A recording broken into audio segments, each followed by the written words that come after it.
Oke, balik lagi kita bincang-bincang soal literasi Nusantara. Tadi Mas Mabrur bicara soal apa proses itu ya. Iya. Gini nih, ada yang bikin saya heran. Di Indonesia itu ya, itu dari kecil itu udah dikenalkan dengan literasi. Sekarang saya mau tanya, bahasa Indonesia itu berapa jam sih seminggu dari SD, SMP, SMA? Bahasa Indonesia waktu SD seminggu bisa 2-3 kali. Iya kan? SMP? 2-3 sama ada juga. SMA? Ada juga. Seminggu lebih Nah, sedikit lah kalau harusnya, SMA. harusnya ya. Paling nggak 30% dari mereka itu bisa aktif literasinya kan? Harusnya. Berarti ada masalah? Kita nih kalau saya lihat ya sekarang nih, Bung Edo ya, ini kurang praktek aja, Pak. Oh gitu? Iya, kurang praktek. Ya. Dulu saya ingat yang namanya Siti Nurbaya harus dibaca dan harus dikasih ringkasannya. Oke. Ya, saya ngetik dan segala macam harus disetor segala macam. Saya ingat ya zaman SMP kalau nggak salah SMA. Nah, Habis liburan juga ada pelajaran ngarang gitu ada ya? pelajaran mengarang segala macam. Nah, sekarang nih Nggak ada? ya nggak tahu ya saya, tapi kayaknya susah, Pak. Ya, mengarang itu susah sekarang. Dan Iya. yang paling repot sekarang adalah adanya AI ini. Jadi orang sekarang bukan belajar literasi, tapi belajar nyusun prompt yang bagus. Motion prompt yang bagus. Oke. Ya, ini kan jadi problem juga. Iya. Berarti kemajuan teknologi berbahaya juga mengancam kemampuan literasi. Ini ceritanya Iya. nih, Bung Ido nih. Ada kawan, Heeh. temen di Amerika, Heeh. dia yang menciptakan program AI ini. Oke. Nah, sekarang dia kena senjata makan tuan. Karena programnya udah bagus, ya, udah berjalan segala macam, dia udah nggak dipilih lagi. Ada dia di PHK. Padahal dia yang nyusun. Oke. Yang nyusun segala macam ininya. Tapi ketika sudah bagus, saya beberapa kali nyoba lah. Chat GPT apalah segala macam. Tapi memang kemampuannya ya walaupun tidak presisi amat, tetapi membantu kita untuk mempercepat prosesnya seperti itu. Oke. Saya kemarin ngobrol sama penyair ya anggota Dewan Kesenian Jakarta. Ya, dia lagi menyusun novel. 3 atau 5 novel, tapi pakai bantuan AI. Bisa? Bisa. Jadi dia nyusun arus. Dia bilang gini, saya kemarin ngobrol di Blok M. Sambil minum loh? Ya, ngobrol di Blok M sampai 2 jam ya, cerita sama Bung Hasan ini namanya ya. Di anggota Dewan Kesenian Jakarta kemarin ya. Tapi belum ada penerbit yang mau berani. Karena dia kan harus jujur ya. Dia harus jujur ya.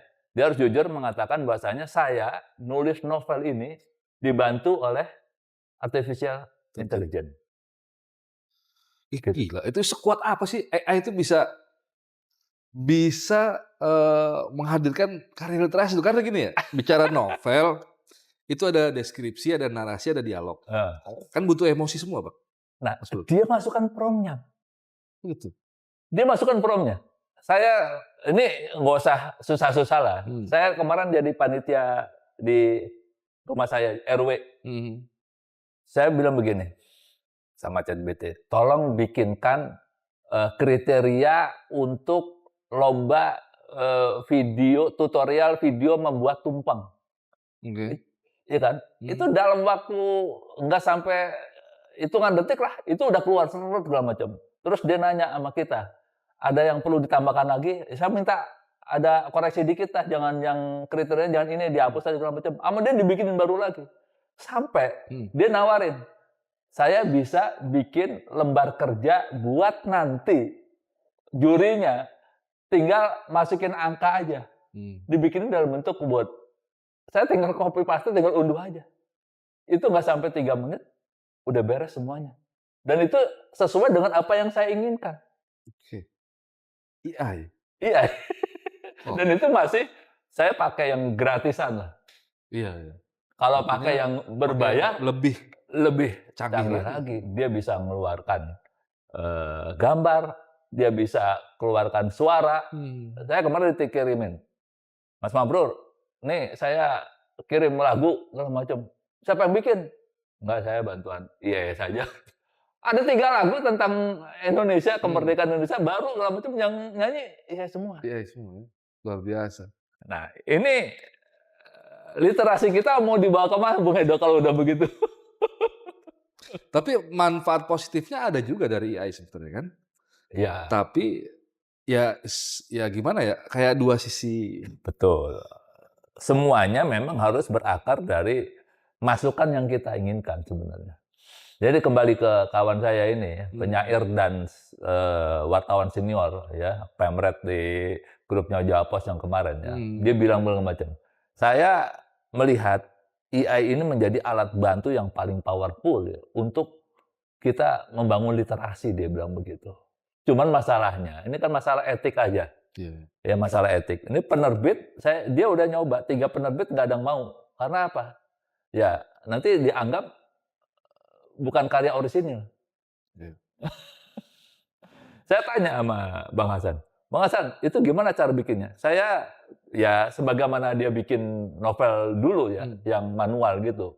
Dia bikin pembuka, ada konflik, ada segala macam. Pokoknya semua sekuen daripada novelnya dia bikin, tapi arahnya arah dia. Sampai nanti saya mau gaya bahasanya seperti ini, karakter si orang tokohnya ada seperti ini. AI bisa menyesuaikan. Dan dia hafal. Kalau Bung Edo kan coba deh ngobrol sama AI itu. Dia kalau kita ngetiknya gaya slang aja, dia langsung komentarin, wah kayaknya user ini ngomongnya kayak anak Gen Z ini segala macam, pakai segala macam. Nah, seperti itu. Dia bisa mendeteksi apa keinginan kita. Nah ini berarti juga memang ya peradaban ke depan itu memang peradaban artificial intelligence. Lagu bisa, novel bisa, film bisa. Film bisa juga. Animasi dia bikin bisa.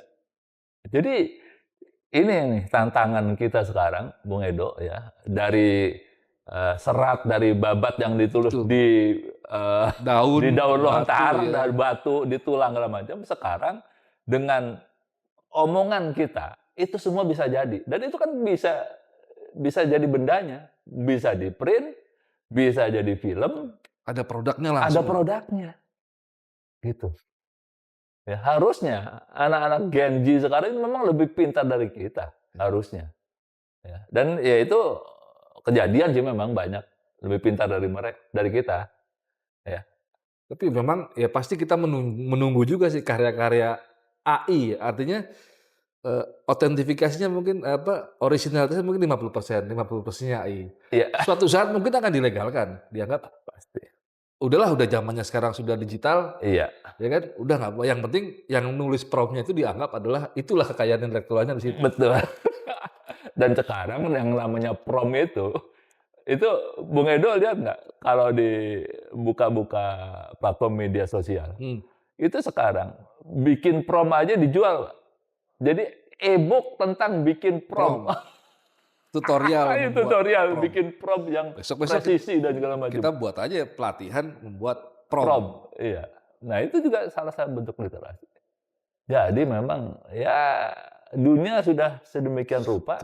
Kita memang yang udah sepuh-sepuh ini juga memang harus ngikutin juga nih, Bung Edo. Ya, nggak sepuh bisa ya kita, sepuh ya. Hah? Udah sepuh berarti kita. Ya. Dibandingkan dengan Mas Adam.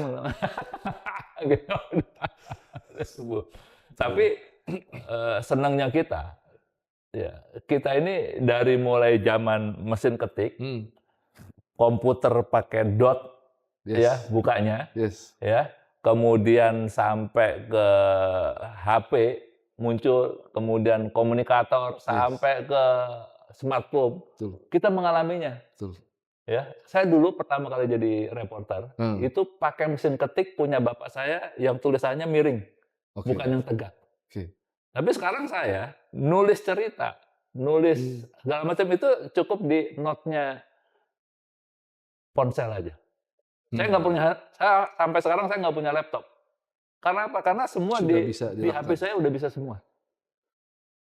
Tapi gini tadi Mas Abrul bilang liputan ya, reporter ya. Iya. Mungkin pekerjaan reporter masih tetap ada. Tapi pekerjaan news anchor bisa nggak digantikan AI? Kalau yang sifatnya tidak langsung, Iya, ya, iya. bukan live, bisa. Bisa. Tapi kalau live agak susah. Yang yang yang postpone ya, yang dipending dalam itu bisa.